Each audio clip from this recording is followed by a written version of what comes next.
자, 오늘 9월 30일입니다. 오늘 지나면 이제 마지막 분기를 향해서 저희가 10월을 맞이합니다.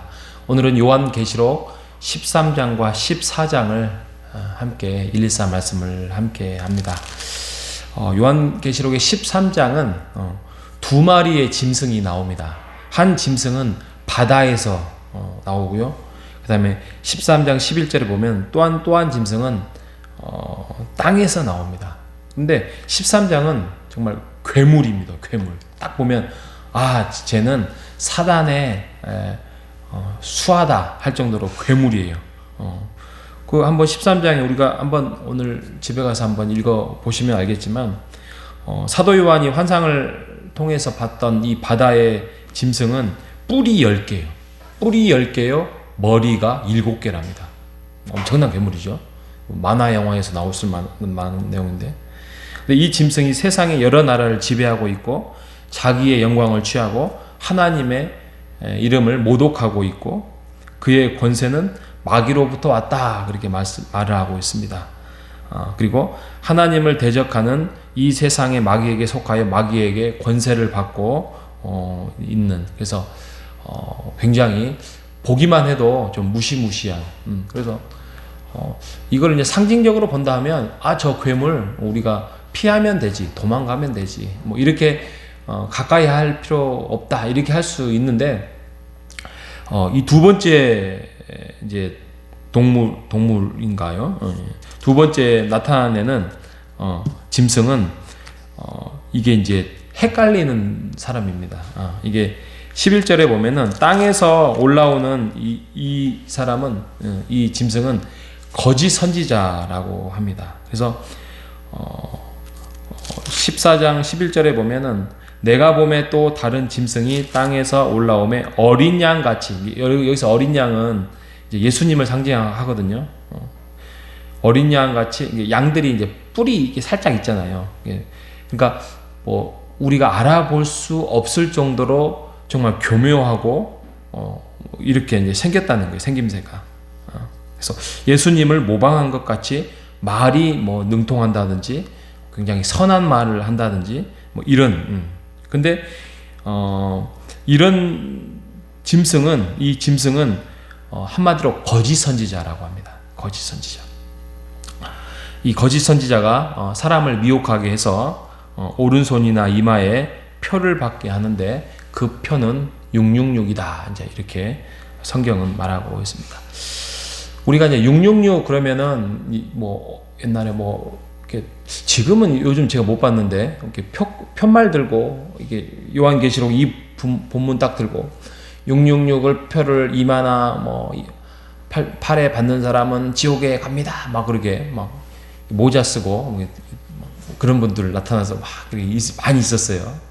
충장로회 같은 데 보면은.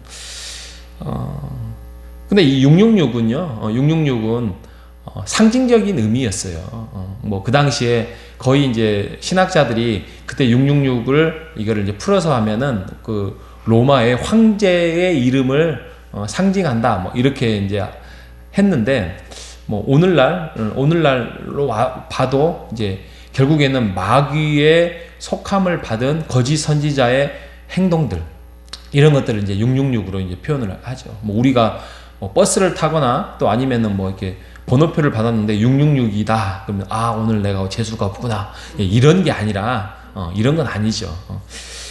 그냥 상징적인 표였어요. 생각을 해보세요. 만약에 지금 요한이 지금 서신서를 써요. 근데 이 서신서가 뭔가 발각이 돼요. 지금 반모섬이잖아요. 반모섬에서 뭐 여러 가지 이렇게 신분 검사한다든지 뭐 검사하다가 발각이 되는데 이게 딱 보면 로마 황제는 마귀다. 뭐 이렇게 하면은 즉결 심판을 받을 거 아니에요. 그러니까 그냥 666 이렇게 이제 상징적으로 표현을 했다는 거예요. 근데 이게 이제 성령의 역사로 오늘날로 와서 이것이 결국에는 하나님을 거부하고 하나님의 나라를 세워나가는 데에 이렇게 악한 행동을 하는 모든 그런 사단적인 짐승들은 다 이제 이렇게 한다, 이렇게 표현을 하고 있는 거죠. 14만 4천도 마찬가지입니다. 신천지가 14만 4천을 들기 위해서 수많은 경쟁과 수많은 서로 치열한 것 때문에 굉장히 열심히 합니다. 한번 거짓 선지자의 그 유혹에 넘어가서 결국에는 그 경쟁 아닌 경쟁을 하고 있는데 14만 4천도 마찬가지죠. 마찬가지로 상징적인 거죠. 그러니까 성경의 창세기부터 계시록까지 이 야곱의 12아들은 굉장히 중요한 상징적인 의미가 있습니다. 왜냐하면 그러니까 아브라함, 이삭, 야곱을 통하여서 하나님이 온 세상에 일하시는 방법들, 그리고 이것이 또 상징적으로 예수님의 12제자를 이제 세우는 어떤 상징적인 의미도 있는 것처럼 12의 의미는 굉장히 의미가 있는 완전한 수를 의미합니다.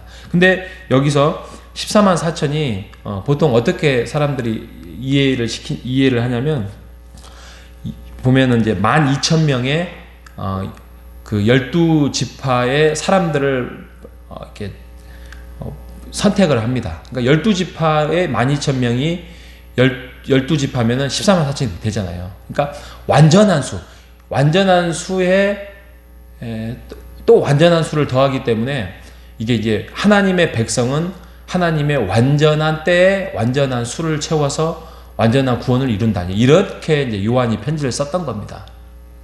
근데 이걸 가지고 이제 14만 4천의 그냥 문자적인 해석, 그럼 666도 조심해야죠. 666은 왜 말하지 않는지 모르겠습니다만은. 그래서 우리도 영적인 하나님의 자녀로 서 있는 것, 또 그 12지파의 하나님의 부르신 그 영적인 하나님의 자녀로 서 있는 것이 바로 요한계시록이 말하고자 하는 주의 은혜를 우리가 사모할 수 있는 것입니다. 여러분, 우리가 기억해야 할 게 뭐냐면, 요한계시록의 시작은 어떻게 시작했냐 이렇게 말합니다. 1장에 보면 예수 그리스도의 계시라, 그리고 요한에게 이것을 알려주려고 요한이 하나님의 말씀과 예수 그리스도의 증거를 자기가 본 것을 이제 증거해요. 들었고 본 것을. 그래서 이 예언의 말씀을 요한계시록의 말씀이 읽는 자와 듣는 자와 기록한 것을 지키는 자는 복이 있다라고.